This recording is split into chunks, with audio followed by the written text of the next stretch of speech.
This year, the Super Bowl halftime show was a little different. Drones performed with Lady Gaga. However, these weren't the standard drones that one might imagine. This drone doesn't have cameras, it doesn't do anything else, it's only made specifically for light shows, and it's called the Intel Shooting Star. Since the Shooting Star is designed just for shows, the drone requires certain materials. It's made out of plastic and foam. It has plastic propeller cages in there, and there's also an LED that emits over 4 billion color combinations. Each drone only weighs 280 grams, and the color combinations are made with red, green, blue, and white LEDs.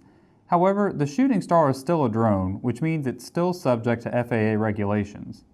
According to the Small Unmanned Aircraft Rule, also known as Part 107, no person may act as a remote pilot in command or as a visual observer for more than one unmanned aircraft operation at a time. The rule also requires daylight-only operations or operations during civil twilight, which is the 30-minute period before and after both the official local sunrise and sunset. Intel had previously applied for a waiver under these sections of Part 107, and their request was granted on September 16, 2016. However, flying the drones during the Super Bowl conflicted with additional sections of Part 107. According to the rule, drones cannot be flown over crowds.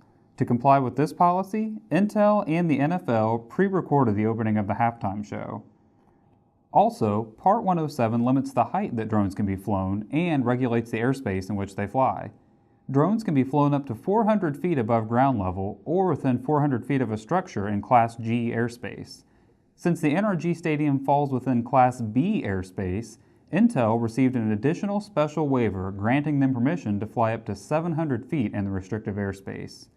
With all the necessary FAA waivers granted, Intel could proceed with the production process.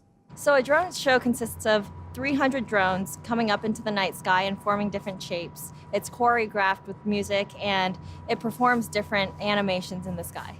While the light show may begin with drones, the concept and technology began with Intel.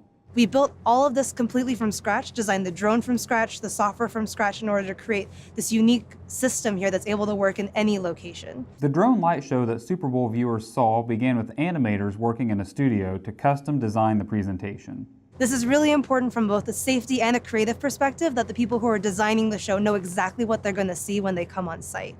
Plus also means from a safety perspective, we can make sure that we can enforce all of our geofences that we have built in based on GPS, in addition to all of our physical safety checks that we do. Once the animation is built, the light show team is then able to execute the designs on location.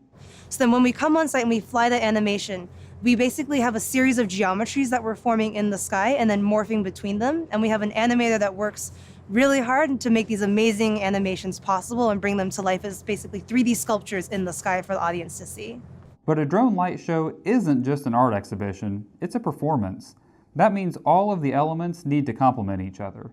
We had to go back and forth with the creative team to make sure that they really got the right music and the right animations at the same time, showcasing the best technology and also showcasing just a lot of different features of the Shooting Star within 40 seconds. Even though she is deeply involved in the process of making these light shows work, Madeline Ong loves seeing the drones fly every time.